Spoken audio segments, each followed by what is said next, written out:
hidup yang besarnya tadi gitu. Atau kalau misalnya yang seneng sama komputer, sok deketan Pak Uam, deketan Pak Mahil, ngobrol sama Bapak Kepala, karena beliau itu adalah orang-orang yang mumpuni di bidang komputer. Di sini misalnya mau jadi pembuat aplikasi gitu, nggak mau cuman sekedar main game aja, tapi mau jadi pemilik perusahaan game gitu. Tidak apa-apa, boleh punya tujuan seperti itu, tapi jalannya yang harus ditempuh ya harus sesuai. Entong ieu mah tujuan hayang sukses kalakuan sare wae. Arek kumaha coba? Mimpi we meureunan gitunya, mengejar mimpi we hungkul tapi teu nepi-nepi da sare gitu. Nah, ya jadi harus disesuaikan ketika kita memperbaiki kualitas diri itu harus disesuaikan dengan tujuan yang telah kita tetapkan tadi ya. Kemudian selain kita memperbaiki kualitas diri, kita juga harus selalu terlibat dalam hal-hal yang sifatnya positif. Ya, jadi setelah kita berusaha memperbaiki kualitas diri, kita harus selalu terlibat dalam hal-hal yang positif. Di sekolah hal-hal yang positif kira-kira apa saja? Belajar, kemudian ada OSIS, kemudian ada ekskul. Ekskulnya juga banyak, ada olahraga, ada yang marawis, ada yang pramuka, ada yang PMR, ada paduan suara dan lain sebagainya. Nah, itu juga harus kita sesuaikan lagi. Jangan sampai orang mengiluan ieu teh karena aya si Bebeb. Orang mengiluan ieu teh da si Hasan ngiluan ieu. Orang mah ngiluan ieu teh tamah teu. Jangan, tapi harus disesuaikan. Kalau misalnya yang minatnya ke militer-militeran, berarti sok fokus di pramuka. Kalau misalnya yang minatnya olahraga, mau jadi atlet, berarti sok ikut poli, ikut futsal, badminton dan lain sebagainya.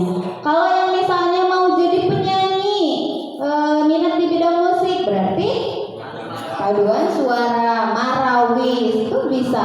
Kemudian misalnya yang berminat di bidang kesehatan, berarti ikutnya PNR. Jadi jangan hanya ikut-ikutan si ieu ge ka dieu gitu. Jangan, tapi kita harus mampu menyesuaikan apa yang kita lakukan hari ini supaya sesuai dengan tujuan kita di masa yang akan datang. Jadi hidup itu tidak asal ya. Walaupun takdir 100% atau itu yang mengatur itu Allah, cuma kita selaku manusia tetap harus memiliki rencana, harus memiliki tujuan gitu. Jadi takdir kita memang diatur oleh Allah, tapi kita manusia harus tetap memiliki rencana atau tujuan, begitu ya.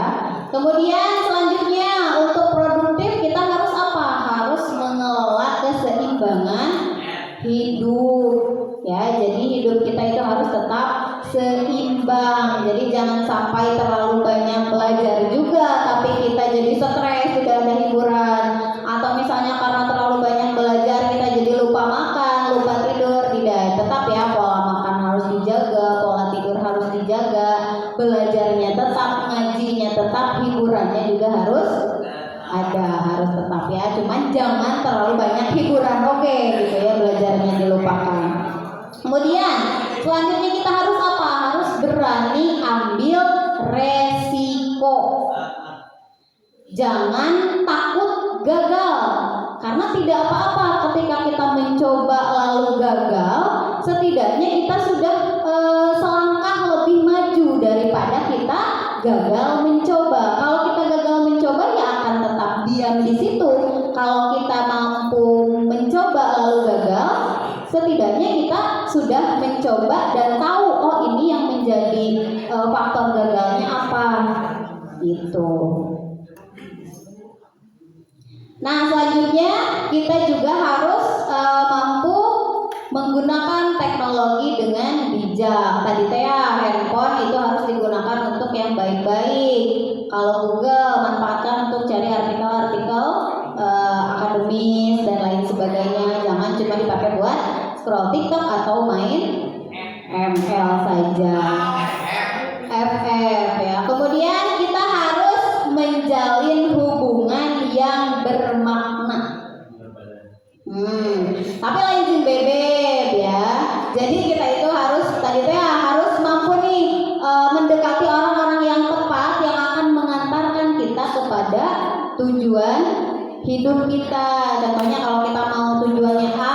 berarti relasi kita dengan orang-orang yang berkemampuan di bidang A itu harus kuat gitu. Tapi bukan berarti kita pilih-pilih teman juga, enggak. Sama semua orang kita tetap baik, cuma kita harus punya nih hubungan yang benar-benar baik dengan orang yang bisa mengantarkan kita kepada tujuan. Selanjutnya kita harus tetap menjaga kesehatan, baik itu kesehatan fisik dan juga kesehatan mental. Karena apa? Zaman sekarang ini sudah lebih open minded ya, sudah lebih terbuka dengan kesehatan mental. Jadi fun fact-nya, salah satu ciri awal dari kalian atau kita itu stres atau depresi itu adalah malas mandi. Namun sudah ada yang malas mandi, tapi malas mandinya bukan hari ini nggak mandi nggak apa-apa kalau untuk 1 hari. Bisa iya mah ayah lu saminggu di semen lebih ke minggu tuh mandi, harus diwaspadai. Mungkin bisa jadi itu salah satu gejala kita stres ya. Kalau sekiranya punya masalah, punya unek-unek, punya pikiran itu, cari teman yang aman, yang tentram, yang nyaman, sok cerita, jangan dipendam sendiri ya, karena luar biasa kesehatan mental itu sangat berpengaruh ya terhadap kehidupan. Nah, selanjutnya kita juga harus mampu mengetahui apa bakat kita dan apa minat kita supaya bisa sesuai dengan tujuan hidup kita tadi. Kemudian setelah kita bisa mengetahui semua itu, kita harus disiplin, kemudian harus mampu berkomitmen dan konsisten, ke asal-asalan, ke angin-anginan gitu ya. Jadi harus tetap terus continue dilaksanakan. Setelah itu kita harus menikmati prosesnya. Jadi jangan apa-apa ngeluh, apa-apa udah hari gitu ngomong bener ya saya. Jadi kita harus menikmati. Kita ikut di OSIS, nikmati segala prosesnya yang ada di OSIS. Kita ikut di PMR, nikmati segala prosesnya. Ikut di pramuka, nikmati. Ikut di olahraga marawis padus, nikmati segala prosesnya. Kita belajar sekarang kegiatan Ramadan, nikmati ya. Jadi jangan kapaksa, jangan tertekan, jangan merasa terbebani, karena segala hal yang sedang kita lakukan ini niscaya itu adalah hal-hal yang bersifat baik untuk diri kita, yang nantinya bisa kita sebarluaskan untuk kebaikan yang lain juga. Begitu? Sudah jam 10 kurang ya, mau Jumatan? Ya, jadi intinya begitu. Di sini Ibu ingatkan supaya kita bisa menjadi orang-orang yang produktif. Produktif itu apa? Produktif itu ya tidak lengah-lengah, tidak malas-malasan, tapi mampu menghasilkan suatu karya, suatu tindakan, suatu yang memang bisa bermanfaat bagi diri kita sendiri dan lingkungan sekitar atau orang lain. Begitu. Ada yang mau ditanyakan dulu? Tidak ada. Ya sudah, mudah-mudahan semuanya paham dan mudah-mudahan dijalankan ya, karena ini bukan hanya sebatas obrolan saja, tapi memang betul-betul harus dijalankan ya kalau memang ingin hidup kita sukses dan produktif. Begitu. Dicukupkan dulu untuk hari ini. Terima kasih sudah memperhatikan. Mohon maaf apabila ada kesalahan. Sampai jumpa di pertemuan berikutnya. Wallahul muwaffiq ila aqwamit thoriq. Wassalamualaikum warahmatullahi wabarakatuh.